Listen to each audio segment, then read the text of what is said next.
Olá, bom dia para vocês, sejam bem-vindos. Mais uma aula de Biologia com o professor Paulo Henrique, aqui no Colégio Master, segundo ano. Hoje então a gente chega no nosso livro 5 e aí nós voltamos a falar sobre zoologia.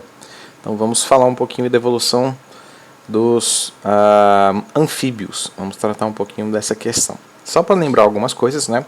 A gente está estudando o filo dos cordados, né? Aqueles animais que desenvolvem a notocorda pelo menos durante a sua fase embrionária. Alguns animais, essa notocorda persiste, né? Aí a gente pode considerar os céfalos cordados e os urocordados. E em alguns cordados, a notocorda ela existe somente na fase embrionária. Depois, né, que esse indivíduo vai caminhando no seu desenvolvimento embrionário, essa notocorda é substituída pela coluna vertebral. Então a gente falou lá sobre os céfalos cordados, sobre os urocordados. Chegamos em craniatos, né, os que desenvolvem crânio. Aí dentro de craniata, a gente falou sobre aqueles peixes que não desenvolvem mandíbulas, que são os agnatos. A gente tem aí o exemplo das lampreias, né, do peixe bruxa. Depois a gente falou um pouco sobre os gnastostomados, ou seja, aqueles peixes que desenvolvem mandíbula. Aí a gente tem os condrites, que são os peixes cartilaginosos, o tubarão e a raia são exemplos. E depois nós falamos dos osteíctes, né, aqueles peixes ósseo, né, eles têm mandíbula e um esqueleto ósseo, né. A gente vai começar então o nosso estudo sobre os animais de terra firme, né. Então a gente tem essa questão. Dentro do desenvolvimento dos animais, eles surgiram primeiramente dentro da água e só depois eles conquistaram o ambiente terrestre. E aí você tem uma série de adaptações, né, que o processo de seleção natural foi desenvolvendo, foi selecionando, para que hoje em dia esses animais eles estejam completamente adaptados, né, a conseguir sobreviver. Então a gente vai falar de anfíbios, répteis, aves e mamíferos. Então a gente começa aqui pelos anfíbios, né? Esses anfíbios então eles chegam ao ambiente terrestre e aí, né, esses animais eles têm essa dualidade, né, eles têm essa dualidade. Eles podem, né, estar sobre o ambiente terrestre, mas eles ainda dependem da água para muitas coisas, né? Para reprodução, por exemplo. Esses animais precisam de água, né? Os anfíbios eles precisam estar próximos à água. A gente percebe que, por exemplo, lá em répteis, aves e mamíferos, já acontece uma independência maior em relação a esse ambiente aquático.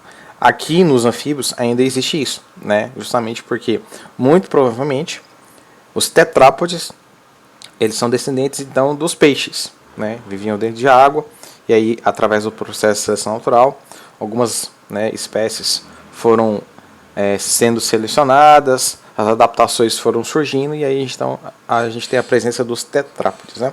Então a gente pode falar um pouquinho das dificuldades encontradas pelos primeiros tetrápodes, né?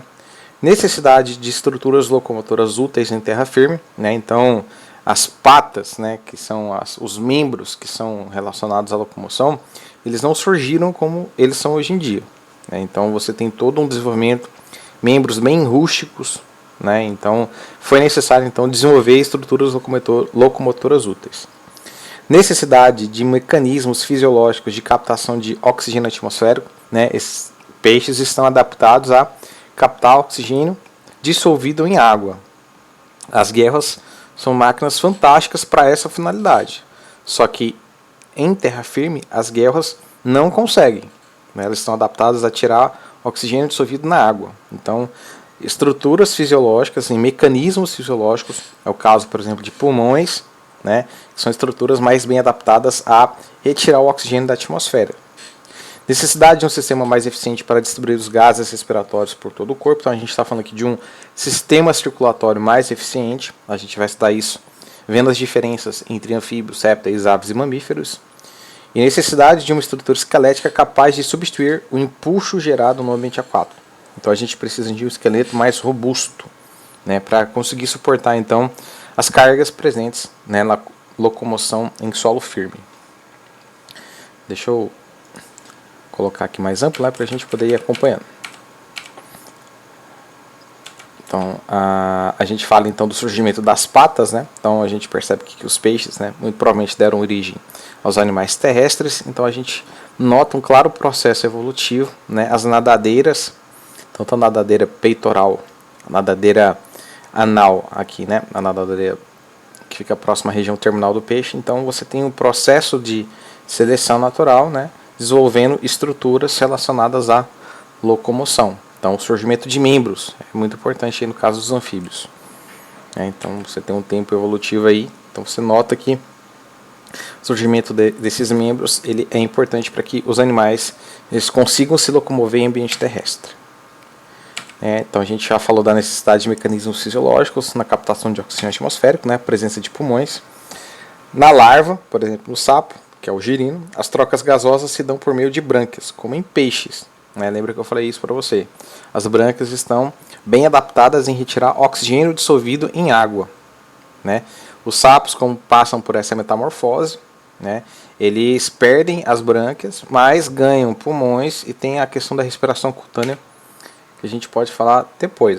Aliás, vamos falar agora. Nos anfíbios adultos, as trocas gasosas são realizadas por pulmões e pela superfície corporal. A gente chama isso de respiração cutânea.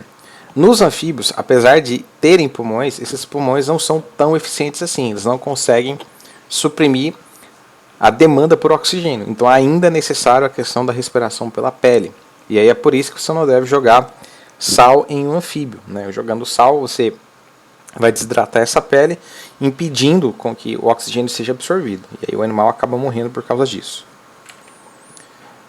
Então você vê aí os pulmões bem primitivos, a gente está no processo evolutivo. Se a gente for comparar com mamíferos, é um pulmão muito primitivo. A questão das trocas gasosas aqui, o oxigênio sendo incorporado e o gás carbônico sendo liberado. Isso também acontece em mamíferos e aves, só que de maneira bem mais eficiente nos pulmões. Que no caso, essa troca está mostrando a troca cutânea. Tem a pele, então a troca gasosa está acontecendo aqui. Então a pele dos anfíbios é úmida e fina para que essas trocas gasosas aconteçam. Então você pode observar aí nessa figurinha, bem úmida. Não sei se você já teve a oportunidade de segurar um sapo, mas é bem úmido. Bem fininha também, dá até para ver algumas estruturas dentro, algumas veias e artérias dentro do animal.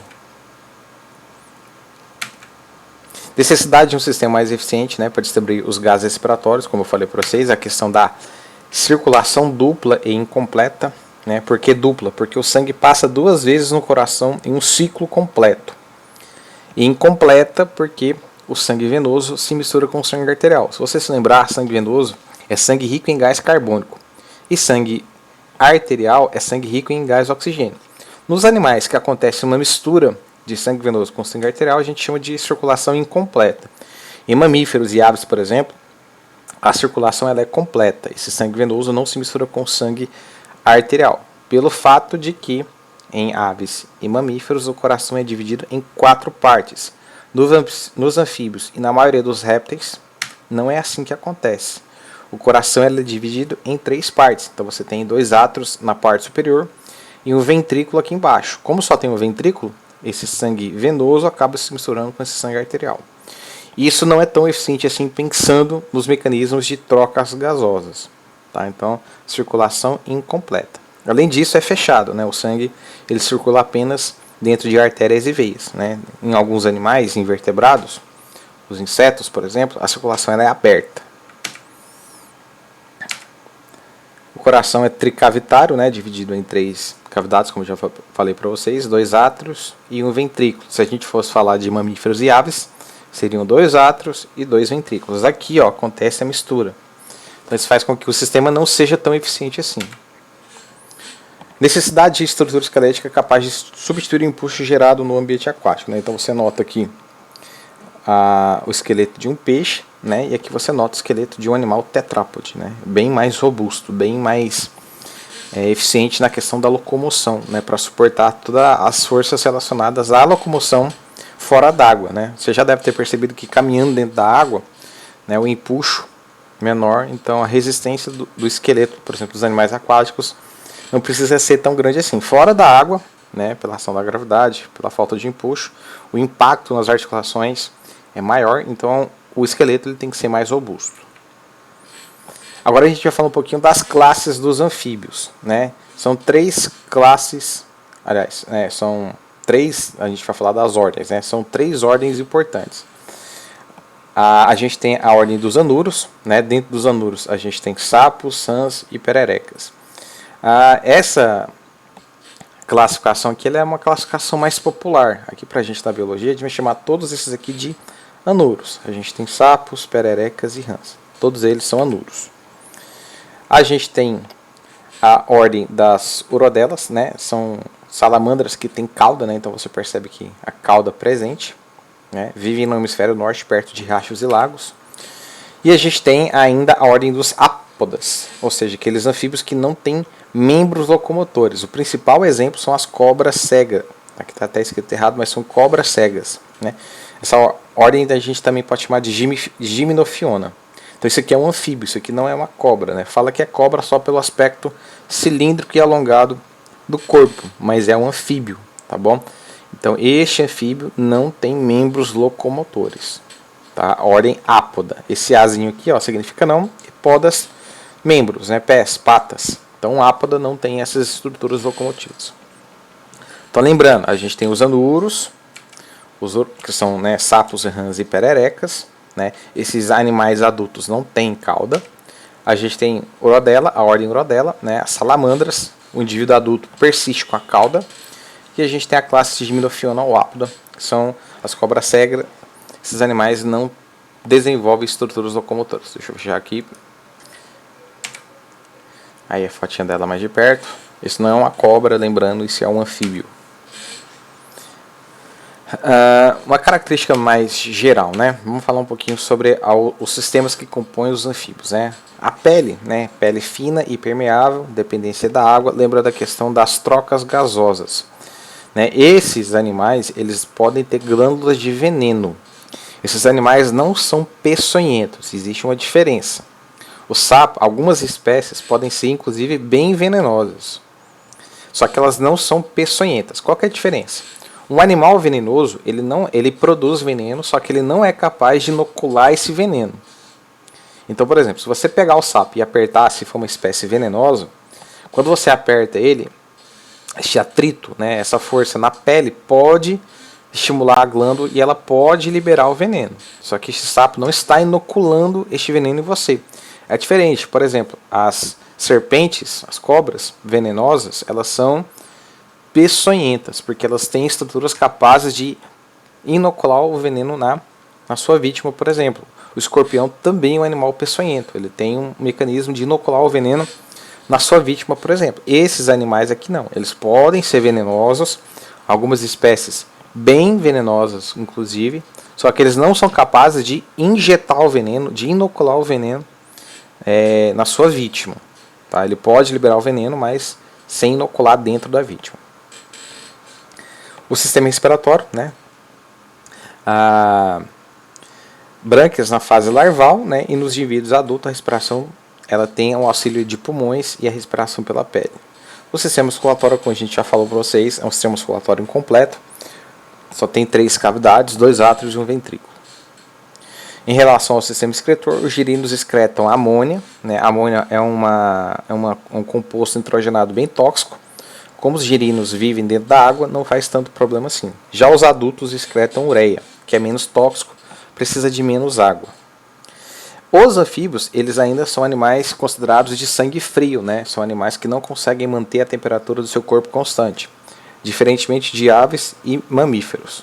Ou seja, em anfíbios, a temperatura do corpo deste animal é de acordo com a temperatura do ambiente. Se o ambiente está frio, o animal está com o corpo frio. Se o ambiente está mais quente, o animal está com o corpo mais quente.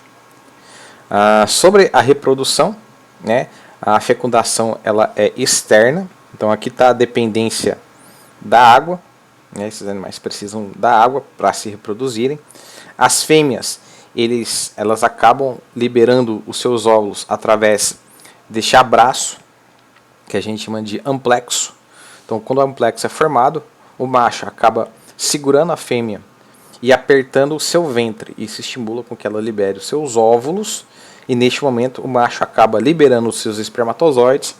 A água vai promover o encontro desses ovos e desses espermatozoides, fazendo o processo de fecundação, que vai gerar um embrião. Logo depois o girino, que tem a cauda, né, no caso dos anuros. E aí você tem o processo de metamorfose até a transformação do indivíduo na fase adulta. Como eu disse para vocês, né, esses animais podem ser considerados venenosos, não peçonhentos. Existe uma diferença muito grande entre animais peçonhentos e animais venenosos, né? Então, aqui no caso dos anfíbios, quanto mais colorido, mais sinal de alerta, né? Esses animais são bem coloridos justamente para avisar, olha, não mexa comigo, eu sou venenoso. Então, se você vê um desses, né, então significa que essas cores bem fortes, né, vermelho, amarelo, significa então que esses animais podem ser bem venenosos. É só você não colocar a mão nele. Deixa ele seguir o caminho dele. Ele não vai ser capaz de inocular esse veneno. Você só vai ter problema se você encostar. Se você não encostar, deixa o animal seguir o caminho dele. Não precisa matá-lo. Tá? Não pode fazer isso.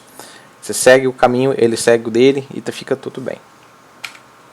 Então você vê aqui, ó, essa glândula aqui é a glândula produtora de veneno, né? Você tem as glândulas produtoras de veneno. Você aperta, então vai sair uma secreção leitosa. Essa secreção leitosa é o veneno deste animal, tá bom? Então, para essa aula é só isso, tá? Eu vou deixar na próxima aula aí para vocês os exercícios do capítulo sobre anfíbios e a gente vai continuar o nosso estudo aí, né? Nós já estamos quase no final do ano. Vamos falar ainda de répteis, aves e mamíferos, tá bom?